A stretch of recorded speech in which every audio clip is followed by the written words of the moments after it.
The next section I want to go through is groups and teams. Groups and teams are an important aspect of organizational behavior in Sing because the entire movie revolves around different groups working together or competing in this show. There are both formal teams and informal teams throughout the story.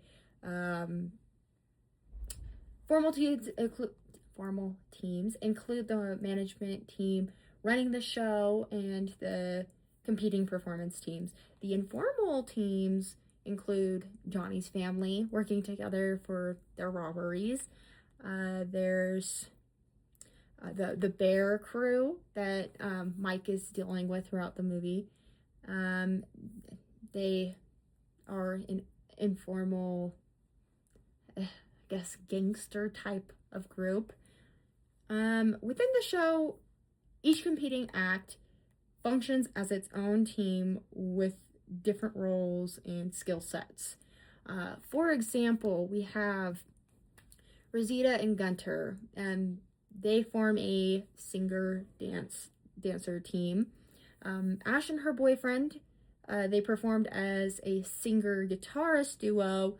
This later shifted to just being Ash, and she did both singing and guitar.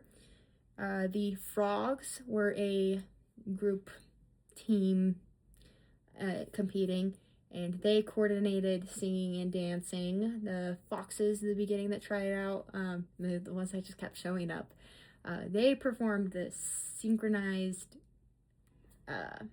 some sort of pop. I think when I looked it up, it was Japanese pop. That could be incorrect, but I don't know the language.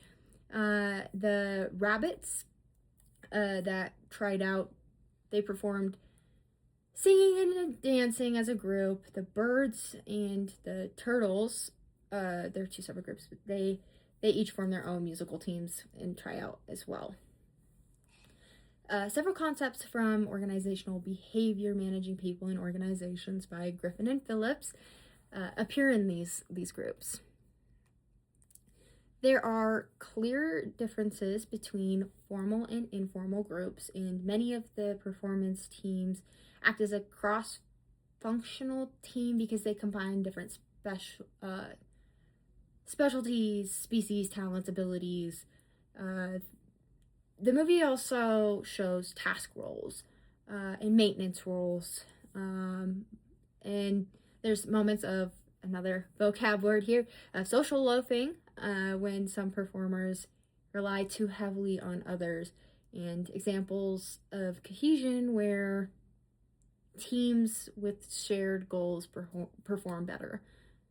One of the frameworks I thought was significant in the movie was Tuckman's stages of group development.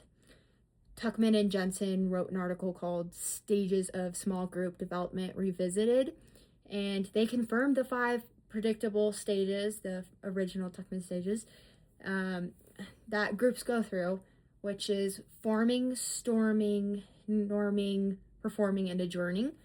And in the context of Sing, you can see they formed, the first step, they formed when the competitors all arrived at the theater, aligning with Tuckman and Jensen's claims about the stage. They are all polite and focused on clarifying their roles, and mostly just relied on Buster as the leader to provide them with some sort of direction. The second step is storming, and that's shown in here is that when they stormed, just like the framework says, their different personalities clashed. Mike, he caused a lot of tension. Ash was going through her own personal heartache. Johnny had a lot of role conflict because of what the show had for him as far as expectations versus his family, and he was trying to weigh what the right thing was to do there. Then there's Mina, who struggles facing her stage fright. She has a hard time speaking up about her true wishes and wants and more. The boundaries of the group were definitely being pushed, and they had to sort out their initial conflicts to learn how to work with each other and how to effectively perform as a group. and that aligns exactly with what Tuckman and Jensen said would happen in this step.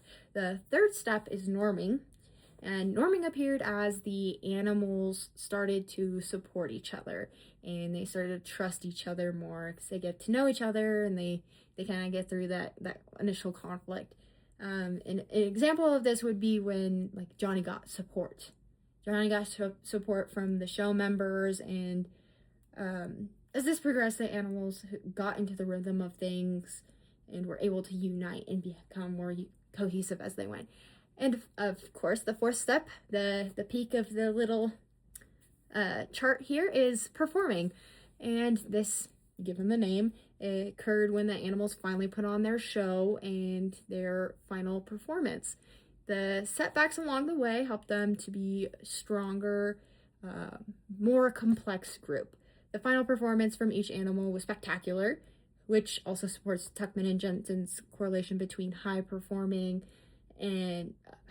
groups and collaboration, flexibility, and commitment. Adjourning is the final step, the fifth step in this process. It's a present when the show is finally over. The reason they all formed into a group in the first place, and they all successfully executed the show and they dispersed. To know about this framework, leaders, including Buster, can take advantage of this framework and use it as a guideline, and then encourage the group or team members to learn from each stage. And it may also reduce some of the stress of that storming stage, because members can kind of just be more aware that that conflict that they're going to go through is just a necessary part of the process, and that it doesn't mean that their group is going to be condemned. It's just a part of the process, and once you get through it, the end results are in sight. And I think that will help a lot with motivation and, just getting through, pushing to that finish line, and being a better, more cohesive group from it.